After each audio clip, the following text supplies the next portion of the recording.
Hi there and welcome to my channel. Today I'm going to be working with the Toyota Alphard 3 litre and I'm going to be changing the power steering fluid which is over here. So you'll locate it on the driver's side of the engine bay, and it's marked power steering at the top.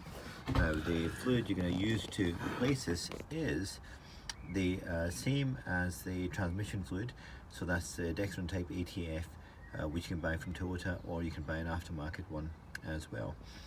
You'll notice to say it's filled to the proper level, and the levels are on the side there. One of them is marked cold, which you can clearly see over here, and the other one is hot, which is over there. So if you're doing this on a cold car, or the fluid's cold, then off to the cold, and if you're doing it on a hot car, then mark it to the hot. You're going to have to check it several times anyway, just to make sure you've done this well. So removing the lid is simply just taking it off, turning it around, and you can see the position it is now, pointing pointing that way, and that will just lift out. Okay, so this fluid will be either nice and clear or dark. It's very difficult to tell by looking at that, but you can see from the side it looks quite dark. So I'm going to remove this fluid, and there's a couple of ways of doing this. One is to use a chicken baster's type operation. We just basically suck out the fluid in that container, and then start the engine, move the steering around just to get it all pumped through, and that will dilute the already contaminated fluid. And then you keep on doing that until you've replaced, let's say, a pint or so with this new fluid, and just basically less contamination than your original one. The other way to do it is to drain the whole system and suck out all the fluid from the pipe, and this one here I'm going to use, and basically suck it from there. So I'll drain this first and suck it from there, and then refill it up, and again start the engine and top it up as required. So that's the two ways that you can actually do it. One is more efficient than the other, and but as I said, anything is probably better than nothing. I'm going to talk about why you want to be changing this power steering fluid, and one of the reasons is that it's like any oil, it builds up contaminants, and contaminants will start to cause corrosion in the metal components, thereby leading to leaks. Also, it increases the abrasion in the pumps because it's effectively an oil, and that can cause the pump to fail, which is a very expensive job. How often do you need to do it? Well, you could look at the color. When the color goes black, then it's an indication that the oil is burning, it's not working efficiently, it's filled with contaminants.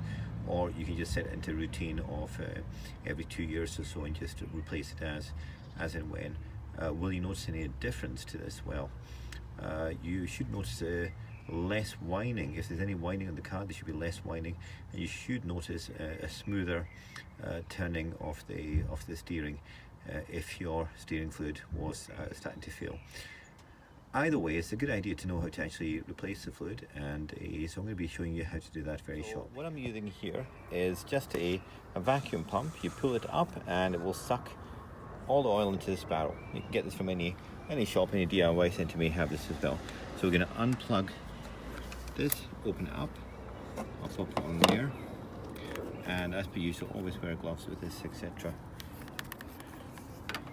But I'm going to pop that in there and suck out some of this oil. And look at it coming through, and you can see it coming through, and I'm going to pull it all through here into this, and then deposit it, and there you go, see it's done. Okay, I'm going to deposit it now into here. Okay, by just reversing the process and pushing the pump back in to drop it in, and that gives you an idea of the quality of your fluid. So let's do it one more time.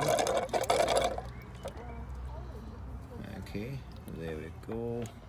One more time into this plug here, and a little bit close, but I can't even get into here.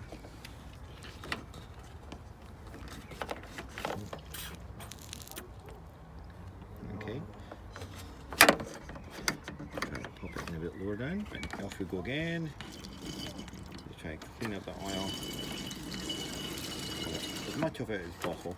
And I'll do that until I get this right down under this level, because I'm going to be opening this up and I don't want that draining through, so I'm going to try and get it as low down in that. To make my life a little bit easier, I've taken the power steering bottle off the rack. Now in order to do that, you're going to have to get a screwdriver and push down on this here, so this element here, and that will release the rack. Okay, so when it goes in, just push down and that will slide upwards, releasing it. Now the other thing which I've done is, instead of trying to remove this here, I found that very tight to the unit. I couldn't loosen it. I didn't want to put too much pressure on it because it's a plastic element, and that means if it snaps, you've got a problem. So I went lower down, and you can see, I don't know if you can see that, where I've attached, let me try and get a better picture. If you follow this pipe down, you will see it is attached to a metal framework down there, and that's where I've decided to suck out the fluid. So basically it's very simple. Follow that pipe, this pipe down, and it will attach lower down onto that unit there as part of the system. That detaches, so you have to remove this this clip, and basically it's a nice easy way to do it is just grab it, and I say with one of these tools, compress it as so, and just slide it around. Okay, so that's one of the tools here. Okay, just basically it allows these little clamps just to compress them and move them around, or you can just use a set of regular pliers to loosen out, or one of these mole grips, which will also loosen them out and just squeeze it through. But basically move it up. Now you have to move it about 4 centimeters, because the hose attached to 4 centimeters of metal. Anyway, when it's up, what you want to do is suck out the fluid, attach your pipe on there, put the lid back onto the top of the reservoir bottle, and suck up the fluid and dispense it into your jar. Okay, and that's what I'm doing just now. So we're just cleaning out the old fluid. There's not too much I've managed to get out, but it's a fair bit. So let's just crack on with that.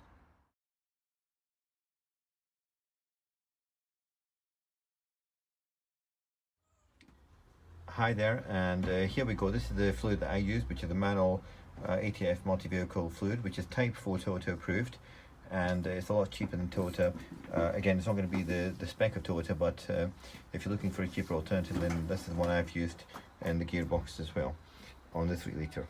So here we go. This is the first fluid, the original fluid that came out. You can see it's virtually black, and then this is the second set where I flushed it out with the ATF, and this is the third set, and then I sucked it out of the reservoir this time, and then refilled the reservoir with some more of the ATF multi-vehicle.